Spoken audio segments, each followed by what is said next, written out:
days ಬಾಗಲಕೋಟೆಯಲ್ಲಿ visit ಇದೆ, ಸುಮಾರು ಕಾರ್ಯಕ್ರಮ ಇದೆ, ಮೀಟಿಂಗ್ಸ್ ಇದೆ. ಮತ್ತು ಕಾನೂನು ನರಸಿಂಹಯ್ಯ ಅವರು ನಿನ್ನೆ ಸುಮಾರು ಕಡೆ ಸುಮಾರು ವಾರ್ಡ್ಗೆ ಆಗಲಿ ಸುಮಾರು ಏರಿಯಾನಲ್ಲಿ ವಿಸಿಟ್ ಕೊಟ್ಟಿದ್ದರು. ಮೈನಾರಿಟಿನಲ್ಲಿ ಆಗಲಿ SC ST ಏರಿಯಾದಲ್ಲಿ ಆಗಲಿ ಆ ಥರ. ಮತ್ತು ನಮ್ಮ ಜೊತೆಗೆ MB ಪಾಟೀಲ್ ಅವರಿದ್ದರು, ಜಾರಕಿಹೊಳಿ ಅವರಿದ್ದರು. ಆ ಥರ ಜನರಲ್ಲಿ ತುಂಬ ಉತ್ಸವ ಇದೆ. ಅದು ಈ ಬೈ ಎಲೆಕ್ಷನ್ ಬರಬಾರ್ದಿತ್ತು. ವ್ಯಕ್ತಿ ತೀರು ಹೋಗಿದ್ದಾರೆ, ತುಂಬ ನೋವಿದೆ ಜನರಿಗೆ. ಯಾಕಂದರೆ ಜನ ಯಾವಾಗಲೂ ಹೋದ್ರ ಮೇಲೆ ಗೊತ್ತು ಹಿಡಿತಾರೆ ಯಾರು ಹೆಂಗಿದ್ದಾರೆ ಅಂತ. ಅವರು ತುಂಬ ಈಸಿ ಅವೈಲೇಬಲ್ ಮತ್ತು ಸಿಂಪಲ್ MLA ಇದ್ದರು, ಮಂತ್ರಿ ಆಗಿದ್ರು. ಆದರೂ ಯಾವಾಗೂ ಅವರು ಆ ಥರ ತೋರಿಸಿಲ್ಲ. ನಾವು ಹೋದಾಗ ಜನ ಭೇಟಿ ಮಾಡಿದಾಗ ಆ ಥರ ಹೇಳಿದ್ರು, ಇಲ್ಲ ಸರ್ ತುಂಬ ಒಳ್ಳೆಯ ಫ್ಯಾಮಿಲಿ.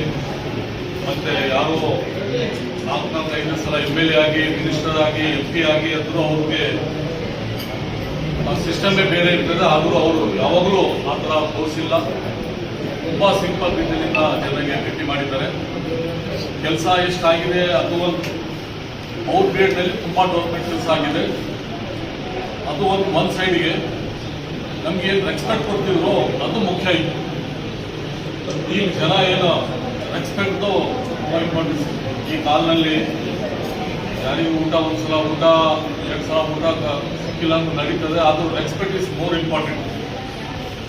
ಅವರು ತುಂಬ ರೆಸ್ಪೆಕ್ಟ್ ಕೊಡ್ತಿದ್ರು, ತುಂಬ ಡೆವಲಪ್ಮೆಂಟ್ ಕೆಲಸ ಮಾಡಿದ್ದಾರೆ. ರೋಡ್ ಆಗಲಿ, ನೇರಿಂಗ್ ಆಗಲಿ, ರೈತರ ಸಲಗಾಗಲಿ. ಅವ್ರದ್ದು ಒಂದು ದೊಡ್ಡ ಡ್ರೀಮ್ ಏನೇ ಅಂತಂದ್ರು ಮೆಡಿಕಲ್ ಕಾಲೇಜ್ ಮಾಡಬೇಕಂತ ಅವ್ರದ್ದು ಕನಸಿತ್ತು. ಆದರೂ ಅವ್ರ ಪೀರಿಯಡ್ನಲ್ಲಿ ಅವ್ರ ಫೌಂಡೇಶನ್ ಕೊಟ್ಟು ಹೋಗಿದ್ದಾರೆ. ಮೊನ್ನೆ ಫೌಂಡೇಶನ್ ಹಾಕಿದ್ದಾರೆ ಮುಖ್ಯಮಂತ್ರಿ ಅವರು. ಮತ್ತೆ ಈಗ ಸರ್ಕಾರ ಇದೆ ನಮ್ಮದು, ಸುಮಾರು ಡೆವಲಪ್ಮೆಂಟ್ ಕೆಲಸ 100% ಬೈ ಎಲೆಕ್ಷನ್ ಮಾಡ್ತಾರೆ. ಯಾಕಂದರೆ ನಾನು ಒಂದ್ಸಲ ಫಸ್ಟ್ ಬೈ ಎಲೆಕ್ಷನ್ನಲ್ಲಿ ಗೆದ್ದೀನಿ. ನಂತರ ಮುಖ್ಯಮಂತ್ರಿ ಸಿದ್ದರಾಮಯ್ಯ ಸಾಹೇಬರು ಬಂದು ಸುಮಾರು ಡೆವಲಪ್ಮೆಂಟ್ ಕೆಲಸಕ್ಕೆ ಅನೌನ್ಸ್ ಮಾಡಿ ಎಲ್ಲದೂ ಕಂಪ್ಲೀಟ್ ಆಗಿದೆ. ಇಂಜಿನಿಯರಿಂಗ್ ಕಾಲೇಜ್ ಆಗಿದೆ, ಮೆಡಿಕಲ್ ಕಾಲೇಜ್ ಆಗಿದೆ, ರೋಡ್, ವಾಟರ್ ಸಿಸ್ಟಮ್, ಏನೇನು ಸಮಸ್ಯೆ ಅದು ಕಂಪ್ಲೀಟ್ ಎಲ್ಲ ಮಂತ್ರಿಯವರು ಅವರವರು ಡಿಪಾರ್ಟ್ಮೆಂಟು ರೆಸ್ಪಾನ್ಸಿಬಿಲಿಟಿ ತಗೊಂಡಿರ್ತಾರೆ ಬೈ ಎಲೆಕ್ಷನ್. ಮತ್ತೆ ನಮ್ಗಿಂತ ಜಾಸ್ತಿ ನಮ್ಗೆಲ್ಲರಿಗೂ ಕೊಡ್ತಾರೆ. ಅವರು ಸ್ವಭಾವ ಏನಿತ್ತು, ಏನು ಮಾಡಿದ್ದಾರೆ. ಮತ್ತೆ BJPನಲ್ಲಿ ಅಪೋಸಿಷನ್ನಲ್ಲಿ ಏನಿಲ್ಲ ಅವ್ರಿಗೆ ಹೇಳಲಿಕ್ಕೆ, ಬರೇ ಡಿವೈಡ್ ಆ್ಯಂಡ್ ರೂಲ್. ನಮಗೆ ಗೊತ್ತಿದೆ. ಥರ್ಡ್ ಟೈಮ್ CM ಅವರು PM ಆಗಿದ್ದಾರೆ. ಅಚ್ಚೇ ದಿನ ಹೀಗೆ ನೋಡಿ, ನೀವೇ ಹೇಳಬೇಕು. ಮತ್ತು ನೀವು ಗೋಣಿ ಎಲ್ಲ ಇಡೀ ಸ್ಟೇಟು ಮತ್ತು ನಮ್ಮ ಬಾಗಲಕೋಟೆ ನಿಮಗೆ ಮಾಹಿತಿ ಇದೆ. ಅಚ್ಚೇ ದಿನ ಬಂದಿದೆ. ಯಾರು ಒಬ್ಬರು ಹೇಳಿ ಅಚ್ಚೇ ದಿನ ಬಂದಿದೆ ಅಂತ. ಸಬ್ಕಾ ಸಾಥ್ ಸಬ್ಕಾ ವಿಕಾಸ್ 1 ವರ್ಷ ಇಲ್ಲ, 2 ವರ್ಷ ಇಲ್ಲ, 12-13 ಇಯರ್ಸ್ ಆಗಿದೆ. ಎಲ್ಲರದ್ದು ಸಬ್ಕಾ ಸಾಥ್ ಸಬ್ಕಾ ವಿಕಾಸ್ ಆಗಿದೆ ಅಂತ. ಇದರಲ್ಲಿ ಮೈನಾರಿಟಿ ಜೀರೋ ಮಾಡಿಬಿಟ್ಟಿದ್ದಾರೆ, ಬ್ಯಾಕ್ವರ್ಡ್ಗೆ ಜೀರೋ ಮಾಡಿದ್ದಾರೆ, SC STಗೆ ಜೀರೋ ಮಾಡಿದ್ದಾರೆ. ಬರೀ ಉದ್ಯೋಗಪತಿ ಅವರಿಗೆ ಮತ್ತೆ ಸ್ವಲ್ಪ ಜನಕ್ಕೆ ಟಾರ್ಗೆಟ್ ಮಾಡಿ ಅವರು ವ್ಯವಸ್ಥೆ ಮಾಡ್ಲಾತಾರೆ. ಅದರ ಸಲಗೆ ಈ ಎಲೆಕ್ಷನ್ನಲ್ಲಿ 100% 2 ಸೀಟ್ ಒಂದೇ ಬರ್ತದೆ. ಯಾಕಂದರೆ ನಾವು ಗ್ರೌಂಡ್ ಲೆವೆಲ್ ಹೋಗಿ ಹೋಗ್ಬಿಟ್ಟಿದ್ದೆವು.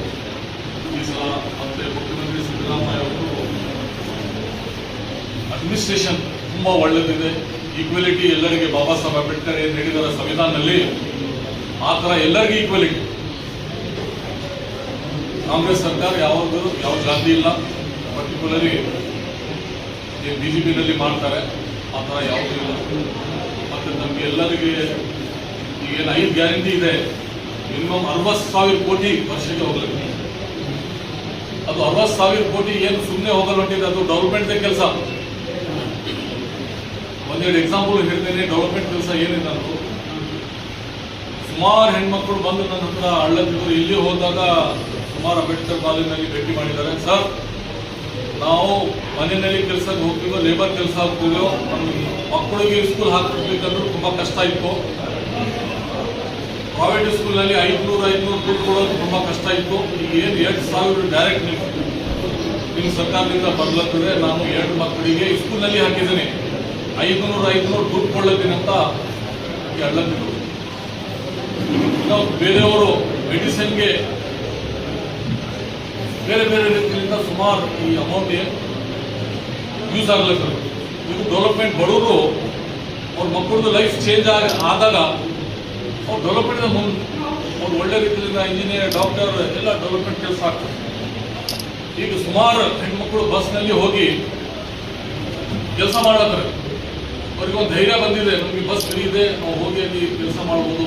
ಇಲ್ಲಿ ದುಡ್ಡು ಯಾಕೆ ಕೊಡ್ಲಿ, ಆ ಥರ ಕರೆಂಟ್ ಬಿಲ್ ಇಲ್ಲ ಅವ್ರಿಗೆ ಭಯ ಇತ್ತು, ಕಟ್ಟಾಗ್ತಿದ್ರು.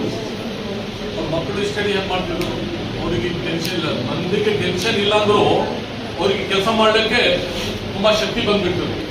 ಇದು ಬೇಸಿಕ್ ನೀಡ್ಸ್ ಅವ್ರಿಗೆ ಕೊಟ್ಟಿದೆ. ಬೇಸಿಕ್ ನೀಡ್ಸ್ ಬಡವರು ಕೊಟ್ಟರಿಗೆ ಇವರಿಗೆ ತೊಂದರೆ. ಕೋಟಿ ಕೋಟಿ ಲಕ್ಷ ಕೋಟಿ ಅದಾನಿಗೆ, ಮೋದಿಗೆ, ಆ ಥರ ದೊಡ್ಡ ದೊಡ್ಡ ಇಂಡಸ್ಟ್ರಿಯಲ್ಗೆ, ರಿಲಯನ್ಸ್ಗೆ ಸಾವಿರಾರು ಕೋಟಿ ಅವರಿಗೆ ಬಿಟ್ಬಿಟ್ಟಿದ್ದಾರೆ. ಲೋನ್ ಮಾಫ್ ಮಾಡಿಬಿಟ್ಟಿದ್ದಾರೆ. ಅವಾಗ ಯಾರು ಕೇಳಲು ಹೊರಟಿದ್ದಾರೆ? ಲಕ್ಷ ಸಾವಿರಾರು ಕೋಟಿ ಅದಾನಿ ಮೋದಿಗೆ ಲೋನೇ ಮಾಫ್ ಮಾಡಿಬಿಟ್ಟಿದ್ದಾರೆ, ಬಿಟ್ಬಿಟ್ಟಿದ್ದಾರೆ. ಆ ಥರ ಎಷ್ಟು ಇಂಡಸ್ಟ್ರಿಯಲ್ಗೆ 14 ಲಕ್ಷ ಕೋಟಿ ಇಲ್ಲಿ ಬಡವರಿಗೆ ಗ್ಯಾರಂಟಿ ಕೊಟ್ಟರು. ಮತ್ತೆ ನಾವು ಕೊಟ್ಟರ ಮೇಲೆ ಎಲ್ಲ ಸ್ಟೇಟ್ ನಲ್ಲಿ ಅವರೇ ಅನೌನ್ಸ್ ಮಾಡಿದ್ದಾರೆ ನೋಡಿ. ಬಿಹಾರ್ನಲ್ಲಿ ಅನೌನ್ಸ್ ಮಾಡಿದ್ದಾರೆ, 60,000 ಹಾಕಿದ್ದಾರೆ. ಇಲ್ಲಿ ಈ ತರ ನಮಗೆ ಹೇಳ್ತಾರೆ. ನಿಜವಾಗ್ಲೂ ಈ ಸರ್ಕಾರದಲ್ಲಿ ಎಲ್ಲರೂ ಜನ ಫಸ್ಟ್ ಮೊದಲನೇ ಪ್ರಿಫರೆನ್ಸ್ ಮುಖ್ಯಮಂತ್ರಿ ನಮಗೆ ಕ್ಯಾಬಿನೆಟ್ ನಲ್ಲಿ ಹೇಳ್ತಾರೆ, ಡೆವಲಪ್ಮೆಂಟ್ ಒಂದ್ ಸೈಡ್ ಇಡ್ರಿ, ಅದು ಕೆಲಸ ಆಗೇ ಆಗ್ತದೆ, ದುಡ್ಡು ಮಾಡದಿರಿ. ಮತ್ತೆ ಫಸ್ಟ್ ಪ್ರಿಫರೆನ್ಸ್ ಪೀಸ್ಫುಲ್ ಇರ್ಬೇಕು. ನಿಮ್ ಮನೆಯಲ್ಲಿ ಪೀಸ್ಫುಲ್ ಇಲ್ಲ ಅಂದ್ರೆ ನೀವು ಹಂಗ ಊಟ ಮಾಡ್ತೀರಿ.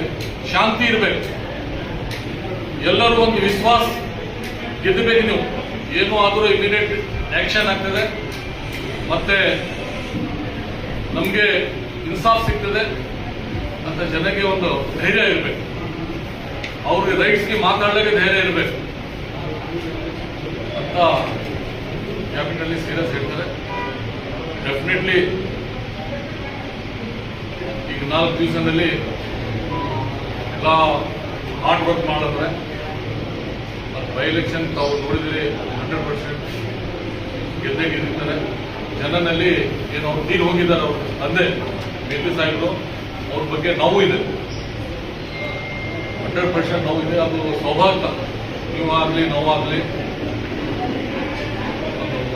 ವ್ಯಕ್ತಿ ತೀರ್ ಹೋದರೂ ಎಲ್ಲ ಜನದು ಈ ಎಲೆಕ್ಷನ್ ನಲ್ಲಿ ಯಾವ ಪಾರ್ಟಿ ಪಕ್ಷ ಮಾತಾಡೋದು ತಮ್ಮ ಮುಖಾಲಿಂದ ಇದು ನ್ಯೂಸ್ ಹೋಗ್ಬೇಕು. ಯಾವುದು ಪಾರ್ಟಿ ಪಕ್ಷದ ಮಾತಾಡಬಾರ್ದು. ಈ ಒಂದು ಎಲೆಕ್ಷನ್ಗೆ ಫಸ್ಟ್ ಅವ್ರು ತೀರ್ ಹೋಗಿದ್ದಾರೆ. ಈ ಎಲೆಕ್ಷನ್ ನಲ್ಲಿ ಅವರೆಲ್ಲರೂ ಅವ್ರಿಗೆ ಆತ್ಮಗೆ ಶಾಂತಿ ಆಗಲಿ ಅಂತ ಒಂದು ಸಿಂಗಲ್ ವೋಟ್ ಕೇಳತಾರೆ. ಅವ್ರೇನು ದುಡ್ಡು ಕೇಳೋದು